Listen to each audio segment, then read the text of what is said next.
Hi everyone.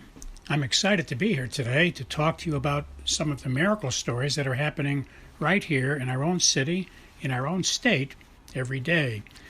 My name is Tony Kausha, and the title of our show is Tony's 50,000 Coincidence Miracles. Please note, this show is not about religion, and we're not trying to change anyone's religion, and we're not trying to get you to join any religion. It's just about miracle stories. I don't know of any religion on the planet that doesn't talk about miracles. That's why religions begin, because they have something that's telling them there's really a God.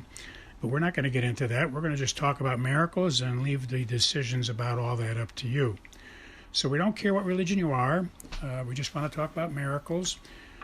If you are an atheist, I think you'll enjoy the program as well, although I can't guarantee you'll remain an atheist very long after you hear many convincing stories, coincidence kinds of stories about miracles. You can email me your own stories if you wish. We'll try to use all we can on the show. I can't guarantee we will, depending on volume and time, but you're welcome to send your stories on to us, and we will mention them when we can. You can send them to the following email address. But please notice that if we do use your story, we won't mention your name. We'll keep you anonymous. And we suggest that in your story, when you send it to us, don't use your correct name. That way anyone listening will not be able to figure out that it was you that sent the story in. The email address you can send your stories to is very easy to remember. It consists of 2 words and 3 numbers. The first word is Tony, spelled Tony, and the second word is and, spelled AND, and the numbers are 777. So once again, the name is Tony and 777 at AOL.com. Well, let us begin. We have a beautiful coincidence miracle today. It was back in August of the year 2022. I was at a popular beach, and I was passing out cards about my book and introducing people to my book and the concept of coincidence miracles. And one of the first people I met as I approached people on this beach was a woman who was with her daughter for the day. Her daughter came up from Florida to visit her in Connecticut. Her mom was 83 years old, and her daughter came up from Connecticut specifically to spend a few days with her mom on the week of her birthday, and they were at the beach on this particular day. And so as I pass out cards to people, I ask them if they have any miracles they can tell us about so I can put them on the radio show. And she was very happy to relate a story. At 83 years old, I could see it was very meaningful to her. She told me that she fell in love with somebody many years ago, sounds like maybe 60 years ago, and they were deeply in love. He shipped off to Vietnam. He was drafted to go to fight in the war at Vietnam, and she wrote him a Dear John letter, and she's very sorry she did that. It bothered her for many years. Because the severity of the Vietnam War was not known until later, after he was there for a while.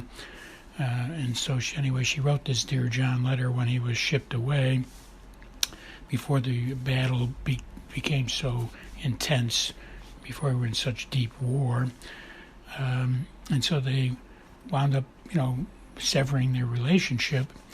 And both of them wound up getting married in later years after the Vietnam situation.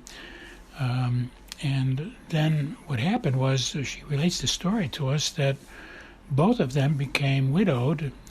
She became a widow and he became a widower. And they struck up a reunion one day. They met each other, and they fell in love again. And they were married for 40 years. So this is an amazing story because they both had married some other people, and both of them passed away. Their other spouses passed away. And then they met again, and then they were married for 40 years. And just listening to this woman talk about this, you could tell she was so intensely in love with this man. And her daughter was overjoyed to hear the story as well, for maybe the 10th time in her life, she said. But it was very meaningful, and you could see that the daughter was enjoying the story and enjoying that her mother was enjoying telling the story. And a couple of other people around us heard the story. So it was a great event for everybody who was listening in. And then, as Providence would have it, as she finished the story, her daughter indicated that it was time to go. Her mother was getting a little worn out from the heat, etc. And so we could see the people, I could see, and the people around her could see that she was struggling. She had trouble walking. There's some severe problem with her legs, and she needed one person on each side of her to hold her up while she was walking back to the car in the parking lot. And all the people around, well, not all, but 5 of the people around saw that she was struggling and had trouble, and they had heard her story, where she closed her story, by the way, with saying that her marriage to this man was like heaven on earth. She treasured every moment of her marriage. And he recently passed away, by the way. He only recently passed away like 2 months ago. So now that she had to leave, the people around her were so beautiful and wonderful. I have to tell you, I was so impressed. I got choked up noticing what happened. But 5 people rallied to her cause.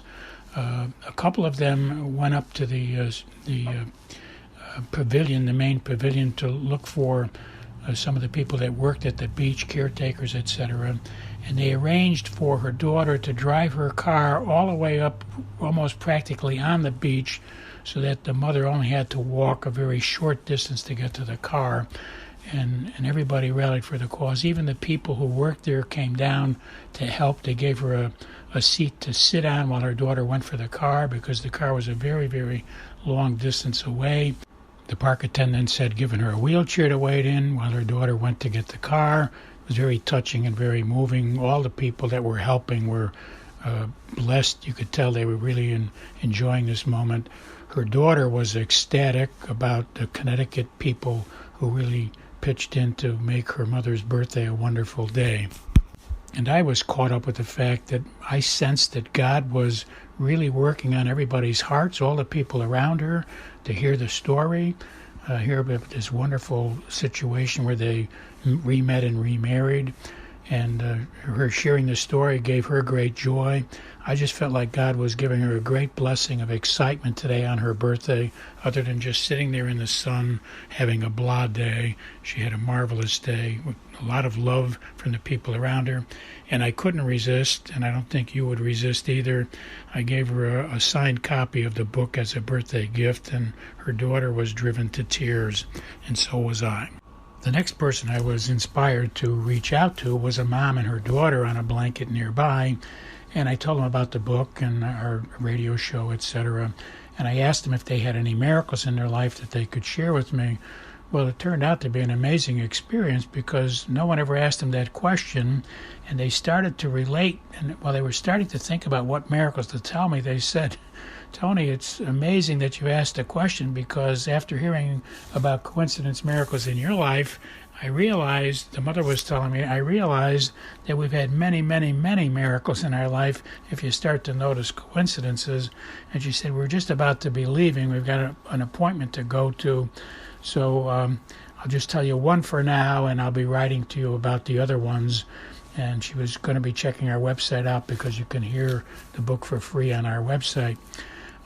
So the one she told us about was, she said that about 5 years ago, her son was 15 years old, and he was diagnosed with terminal cancer. And the family decided not to believe in the fact that it was terminal. And they rallied the family and had so many people praying for him. It was really moving and touching. And he no longer has cancer. She was in a rush to leave, but she absolutely believes, and everybody who was praying believes, that their prayers were answered. So she will be writing to us with some more stories in the future. The next blanket I approached was a man and his wife were there, and they were very interested in this story about our book and our miracle stories. They asked me a lot of questions, and they didn't share much about anything in their life. They just kept asking me a lot of questions. I could tell they were very interested, And I was very happy to tell them about Coincidence Miracles because my mission in life is to help people to experience their own. During the process, I noticed on his foot, thank God we were at a beach because I wouldn't see it if he wasn't at a beach sitting there on a blanket, but I noticed that on his foot, he had a tattoo on his foot, and the tattoo was C, the word C spelled S-E-E. It was written in block numbers, so the S was a straight line process. It wasn't written with curves.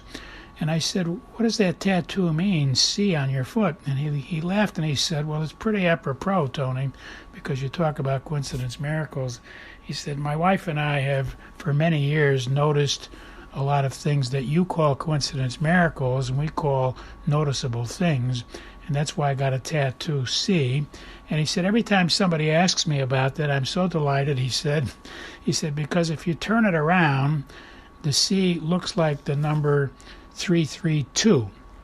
And so I use it as a way to get people to ask me what does it stand for and what does it mean, etc., so that I can get into much what you're also doing, trying to help people to see beyond what they see with their eyes, but to see meanings behind that.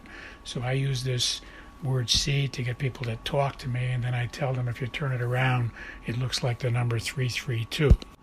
Our next miracle was very special to me, and I hope you appreciate it because it shows how God is involved in every second of our lives. Perfect timing. I think if you've been listening to this radio show every week for a few weeks, you can tell that God is very involved with every tiny speck of our lives, and he coordinates things to show up, and that's why we see these coincidences. So at the end of the day, I was leaving, and I got to my car, and as I got to my car, a woman pulled in next to me, and I was inspired to hand her a card and tell her about the book, and she related to me that she just had a terrible experience. She was happy to hear about miracles, and she wanted to ask me a lot of questions, which she did. She asked me a lot of questions, and then she told me that her husband just passed away like 2 weeks ago, and they recently just had the funeral, and she's having trouble. That's why she came to the beach, to try to sit here and calm down, because she's so sad and she can't get the whole situation out of her mind. They've only been married a few years, and they were very much in love. And what was troubling her the most, as it troubles all of us really, is, why did God have to take them away? Why did they have to die? We were, so much in love, etc., that concept and that problem. And, it's a very difficult thing to talk to people about, especially when it's so fresh. Her husband just passed away a couple of weeks ago. But I was inspired that I just met her as I was leaving, which was a coincidence miracle in a way. And my wife had passed away as well, and we were married for 53 years, and I went through the same problem. So at least I had experience going through the same sadness. I had a wonderful marriage, and I miss my wife every day still. And she passed away 8 years ago. So I was able to tell her that, and then that allowed me to, she let me talk more about this and how do you cope, etc. So the bottom line is I explained to her that we all have to die someday.